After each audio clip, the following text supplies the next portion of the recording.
ఈ రోజు ట్రేడ్ ఎలా చేయబోతున్నానో చెప్తానండి. ముందుగా ప్రీవియస్ డే ఏమైందో తెలుసుకుందాం. ప్రీవియస్ డే అనేది మార్కెట్ అనేది గ్యాప్ డౌన్ అనేది ఓపెన్ అయిందండి. ఓపెన్ అయ్యి మార్కెట్ అనేది పైకి అనేది వెళ్ళింది. ఈ లెవెల్ ని బ్రేక్అవుట్ చేయగానే చాలా మంది బయ్యర్స్ అనే వాళ్ళు వచ్చింటారు. ఇక్కడ ఆ బయ్యర్స్ నిన్నకే మార్కెట్ అనేది కిందికి అనేది వచ్చిందండి. కిందికి వచ్చి ఇక్కడ డే లోని బ్రేక్ డౌన్ అనేది చేసింది. బ్రేక్ డౌన్ చేయగానే ఇక్కడ చాలా మంది సెల్లర్స్ గిటంగా వచ్చి ఉంటారు. ఇక్కడ సెల్లర్స్ ఉన్నారు, అలాగే ఇక్కడ కూడా సెల్లర్స్ ఉన్నారు. లాస్ట్ మూమెంట్ లో మార్కెట్ అనేది కన్సల్టేషన్ అనేది చేసిందండి. ఇక్కడ బయ్యర్స్ ని ఇన్వైట్ అనేది చేసింది, అలాగే ఇక్కడ సెల్లర్స్ అనేది ఇన్వైట్ అనేది చేసింది. ఇక్కడ బయ్యర్స్ ఉన్నారు కాబట్టి ఇక్కడ ఫ్లాట్ ఓపెన్ అయితే మనం సెల్లింగ్ సైడ్ అనేది ట్రేడ్ అనేది తీసుకుందామండి. ఈ బయర్స్ స్టాప్ లాసెస్ టార్గెట్ అనేది చేయడానికి. అలాగే గ్యాప్ అప్ కేసులో మనం బయింగ్ సైడ్ అనేది ట్రేడ్ అనేది తీసుకుందామండి. ఎందుకంటే ఇక్కడ సెల్లర్స్ ఉన్నారు, వీళ్ళ స్టాప్ లాసెస్ దీనికి మార్కెట్ అనేది పైకి అనేది వెళ్తుంది.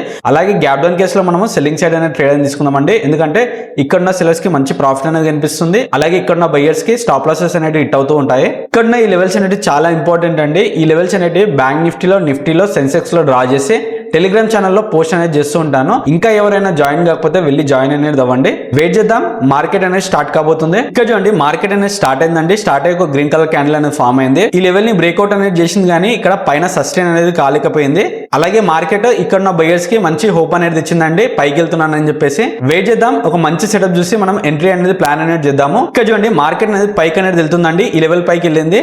ఇక్కడ చాలా మంది బయర్స్ అనే వాళ్ళు వచ్చి ఉంటారు. వియో అనేది సెల్లింగ్ సైడ్ ఉంది కాబట్టి మనం ఇక్కడ ఎంట్రీ అనేది ప్లాన్ అనేది చేద్దాము. ఇక్కడ చూడండి నేను ఇక్కడ ఎంట్రీ అనేది ప్లాన్ అనేది చేస్తున్నా అండి. 140 పాయింట్స్ అనేది నా టార్గెట్ అనేది ఉంటుంది. 50 పాయింట్స్ అనేది నా స్టాప్ లాస్ అనేది ఉంటుంది. వెయిట్ చేద్దాం, నా స్టాప్ లాస్ లేదా టార్గెట్ తీసుకోవడానికి ట్రై చేద్దాం. ఇక్కడ చూడండి నాకు 3 క్యాండిల్స్ లో టార్గెట్ అనేది హిట్ అయిందండి. ఇక్కడ ఓన్లీ నేను బయ్యర్ సెల్లర్ కాన్సెప్ట్ మీద ట్రేడ్ అనేది చేశానండి. ఇక్కడ సెల్లర్స్ ఉన్నారు, అలాగే ఇక్కడ బయ్యర్స్ ఉన్నారు.